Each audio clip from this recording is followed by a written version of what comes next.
Hi, John Benson here with Penglase and Benson, where we help people who have been injured in an accident get the compensation they need. And today I want to talk to you about being prepared. I've been a scout my whole life, and that is the motto of the Boy Scouts of America is be prepared. You want to be prepared for anything that should happen to come by you any time of the day. Now, we're always out driving to work, driving home, driving to vacation, driving to a friend's house. And as drivers, probably most of us are all prepared. If there happens to be an accident, we mostly know what to do.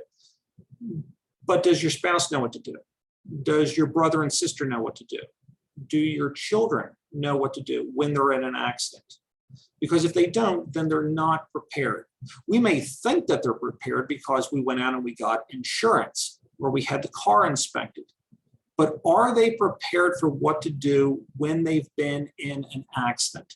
Because when you're in an accident, it's a very confusing time for everyone. You're rattled, you're probably injured to some extent, and you may not be thinking clearly. And lots of my clients will talk about being in a haze or when things be fuzzy.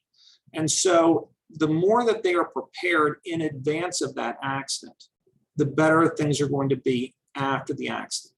So today we want to make sure that all of your friends, your family, your neighbors, your children, they are prepared in the event of an accident. So what we're going to do is I'm going to give you 10 things that you should do that will help ensure that you are prepared in the event of an accident.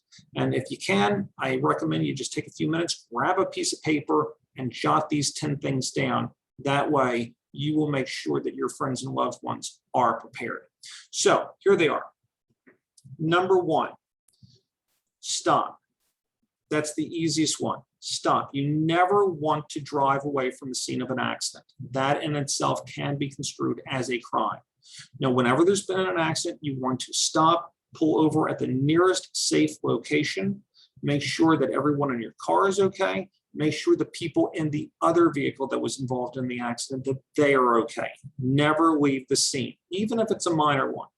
Why? Well, number one, should you leave the scene, it could be a criminal action if you were the one who caused the accident. So you want to stay for that.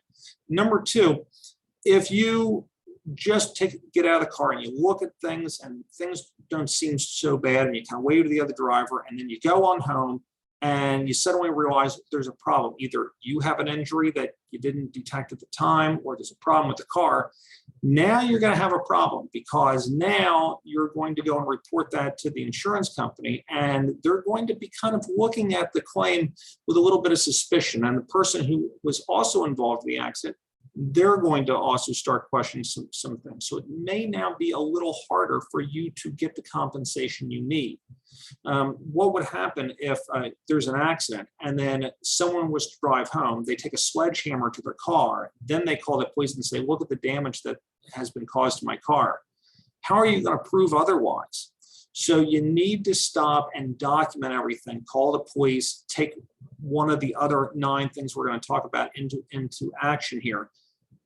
That is your first thing that you need to do. So tell everyone you know, when you're in an accident, even a minor one, you want to stop and stay at the scene. That way you can document everything correctly, you can get the help you need, and later on you can get the compensation that you deserve. Number 2, you want to protect the scene.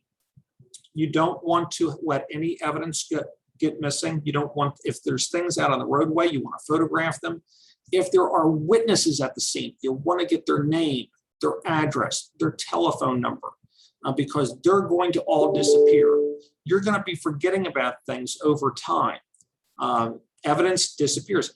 People don't realize that skid marks out on the road, they start disappearing rather quickly as other cars are driving over it. So you want to make sure that you preserve all of the evidence at the scene, photograph everything, and document every person who is a witness so that they can be contacted later. Those witnesses may be huge in deciding how much compensation you get, because it's one thing for you to tell the insurance company what happened. It's another thing for an unbiased person to tell them what happened. So make sure you record all of that. Third thing, call the police. It's going to be the best thing. Contact the police right away, even if it's a minor accident. What is going to happen? they're going to come on out and they are going to document the scene. They're going to get witness statements. They're going to be able to make a conclusion whether the other person caused the accident. That is going to be huge for that to appear in a police report. They're going to document how everything is. They can even sometimes take a tape measure out and measure various things. That is critical information that you're going to need to show the insurance company later on. And if, God forbid you were sued or anything, that is going to be important information that is going to be necessary to help defend you. So always contact the police, have them come on out, make statements to them, have them photograph anything. If you're not sure if you've been injured, certainly don't tell them you're okay. That's one thing that always seems to show up in police reports is someone saying, I'm fine. And then they get home. Soft tissue injury usually takes about 24 to 48 hours to show up. And telling the police you're fine, and then you get home and the next day you're not fine, the insurance company's going to look at that. They're going to see the statement. They're going to say, you're fine. You're making things up. So don't really talk to them about how you're feeling. There'll be other things that you're going to do along the way to take care of that, but make sure they come and document the scene. Number 4, make an accurate record. So you want to make sure that you get the other driver's name, their address, their phone number, the information from their vehicle registration and their insurance information. Make sure that you get that at the scene. Again, if there were any witnesses, make sure you get their name, their address, their phone number. If you have a cell phone with you, most of them have cameras, take as many pictures as you can. You want to make sure that you've documented the scene well. And that goes into the 5th thing that you should be doing is take pictures. Take pictures of everything. Film is now very cheap. So go and get as many angles from the different cars as you can. Photograph your car, photograph the other person's car, photograph the damage that is on each person's car. If you should see any type of visible injuries, you want to photograph that. Photograph the scene. Make sure that the road is photographed. Make sure that the lighting conditions can be seen. If there's something that's obstructing someone's view of the roadway, make sure you take a picture of that.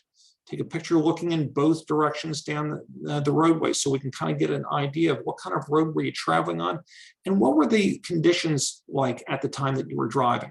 They can be very helpful in trying to get you the compensation that you need. So take pictures of everything. When you get home, if you start seeing bruising is developing or you see maybe a cut, you want to take pictures of that. The next day, take more pictures because those bruises are going to change over time. And don't just take a picture of the bruise. Take a ruler, put it up against that injury. That way we can have some sort of size. Taking a picture of a bruise doesn't mean a lot because we can't tell, is it 1 inch? Is it 3 inches? Is it 5 inches? But having a ruler next to the injury so we can see exactly how big it is could go a long way to getting more compensation for you. Next, make sure that you have exchanged information. This goes hand in hand with what we talked about earlier. Make sure that you've given your vehicle information, your insurance information to the other driver and make sure that they have given it to you. So you want to make sure that you have exchanged information because the insurance companies are going to need to talk to each other. And if someone's representing you, they're going to need to speak with the insurance company. So make sure that you get that information from them. If the police did come on out, make sure you get the police officer's name. That way we know who to ask for later on if we need to speak with that particular officer. So make sure that you've exchanged all the information. 7, report the accident. Don't leave the scene without reporting an accident. If you have witnessed an accident, call it in.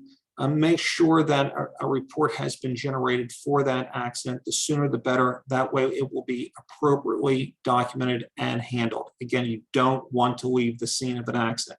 So make sure that you have reported the accident and given all the information. This also goes along with contacting your insurance carrier. Make sure that your insurance company knows exactly what happens and you have given them the other driver's information, the other driver's policy information. When you get that claim, when you make that claim with your insurance company, they're going to give you a number. That is going to be very important. You're not going to get that number without reporting the accident to the insurance company. Why is that number important? Because that is your claim number. Most people have a certain amount in their insurance policy that allows for coverage for medical expenses. If you give that claim number, to your medical providers whenever you seek treatment. They are going to take the money that has been set aside for your medical treatment, so you don't have to tap into your HSA or into your health insurance. So it's very important to get that claim number and to use that claim number. Next, seek medical attention immediately. Even if you feel fine, you don't know for certain. That's the purpose of having doctors. That's the purpose of the hospitals. So number one, go right to the hospital as soon as possible. Go there, have them check you over. Tell them any problems that you are having, even if they are minor. Let them document them. Now, at the end of the day, hospitals are going to be concerned about broken bones and bleeding. And once they've established that neither one are there, then they're probably going to send you on your way. So it's important that the day after, you contact your primary health provider and make sure you go see them. Again, soft tissue damage is going to take about 24 to 48 hours to show on up. So you may feel fine at the hospital, but then you wake up the next morning and you're feeling terrible. That's normal. If you go to your family doctor, they are going to be able to help you with those additional aches and pains that you're experiencing.